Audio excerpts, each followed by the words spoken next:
Well, hey there, dragons, and welcome to this instructional video for Lesson 2, Part 2, Partnerships. The main idea behind this economics lesson is partnerships are businesses owned and operated by two or more people. With that in mind, by the end of watching this video, you'll be able to explain how general partnerships and limited partnerships differ, describe the advantages of organizing a partnership, and describe the disadvantages of organizing a partnership. Now that the outcomes for this lesson have been shared with you, let's get started.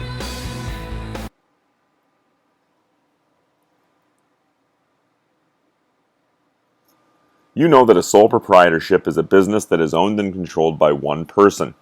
A business that is owned and controlled by two or more people is called a partnership. Like sole proprietorships, partnerships are most often found in enterprises that require relatively little financial capital to start and operate.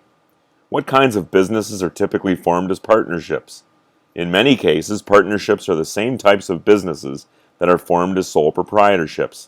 Doctors, lawyers, and accountants may form partnerships.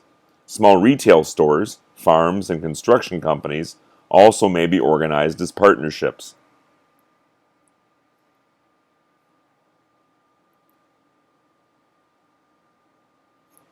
Partnerships take different forms.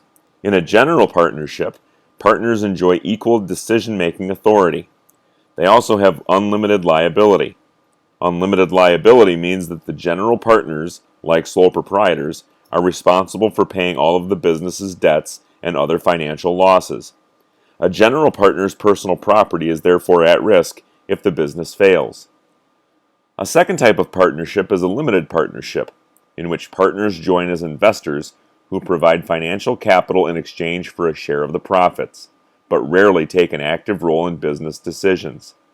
Additionally, their liability is limited, or confined to the amount of money they invest in the business.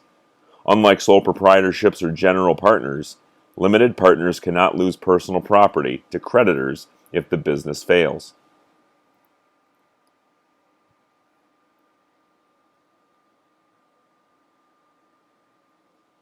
Many partnerships begin as sole proprietorships. Business owners often decide to transform their sole proprietorships into partnerships because of the following advantages: ease of startup, specialization, shared decision-making, and shared business losses. Like sole proprietorships, partnerships are fairly easy to form. Few government regulations apply to partnerships, and costs tend to be low.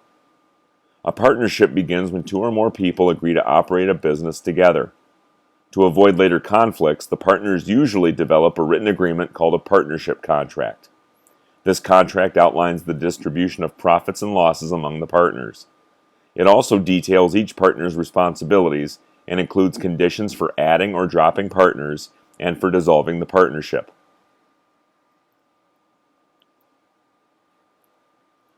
Another advantage of partnerships is specialization. Specific business duties can be assigned to different partners depending on the partnership contract. Unlike sole proprietors, partners are better able to specialize in those areas of the business in which their skills and talents can be best used. For example, suppose that Jason, Tom, and Stacy are partners in a sporting goods store. Jason is an excellent accountant and money manager. Tom is an experienced salesperson, and Stacy is skilled in sales, promotion, and maintaining inventory. The three partners are able to pool their skills so one person does not need to meet all of these job requirements.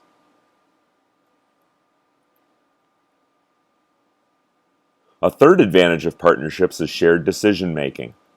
Partners can minimize mistakes by consulting with each other on business matters. For example, to make wise purchasing decisions, Stacy needs to consult with Tom about which items are selling well and which are selling poorly. Without this information, she might order too many footballs and too few tennis rackets.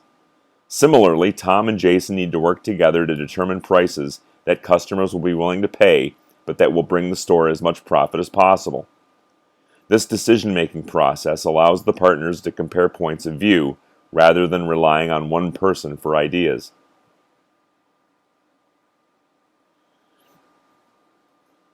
Just as partners share the process of decision-making, they also share any business losses.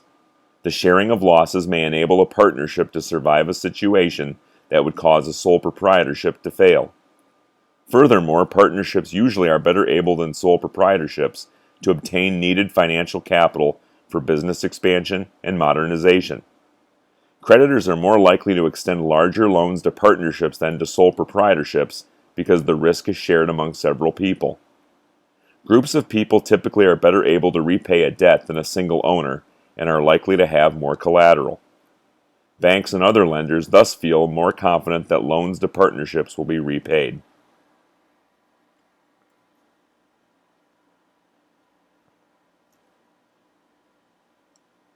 Some of the problems associated with the sole proprietorships are less severe for partnerships. However, partnerships do have three distinct disadvantages: unlimited liability, potential for conflict, and lack of longevity. One major disadvantage of general partnerships is unlimited liability.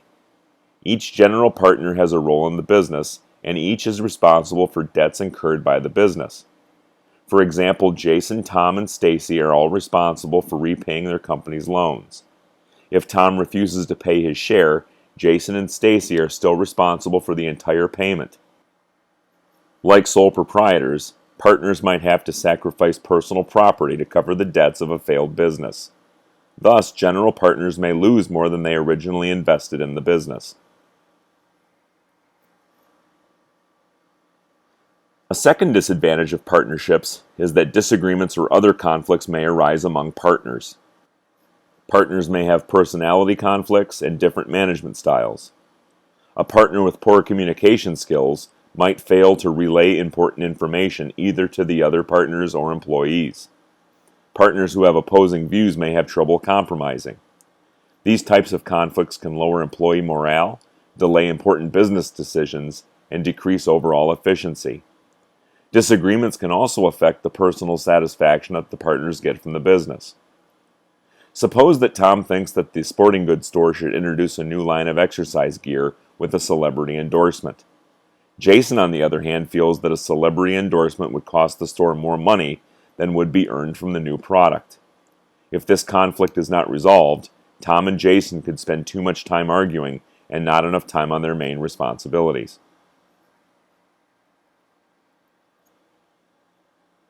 A final disadvantage of partnerships is that the life of the business is dependent on the willingness and ability of the partners to continue working together.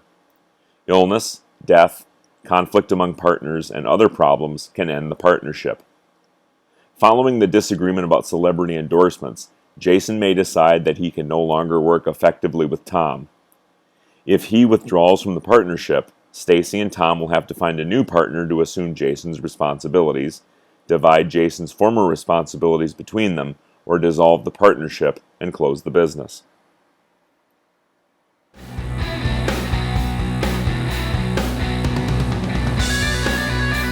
So there you have it with Lesson 2, Part 2, Partnerships.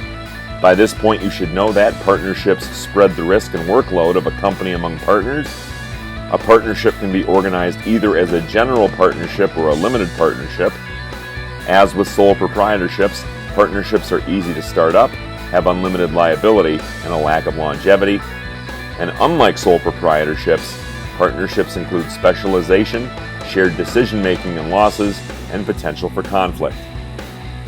Don't forget to subscribe to my channel to have the entire catalog of economics videos available at your fingertips. Click the subscribe button and then click the follow bell to receive notifications as to when the channel is updated. Thanks for watching, and I'll catch you in class, Dragons.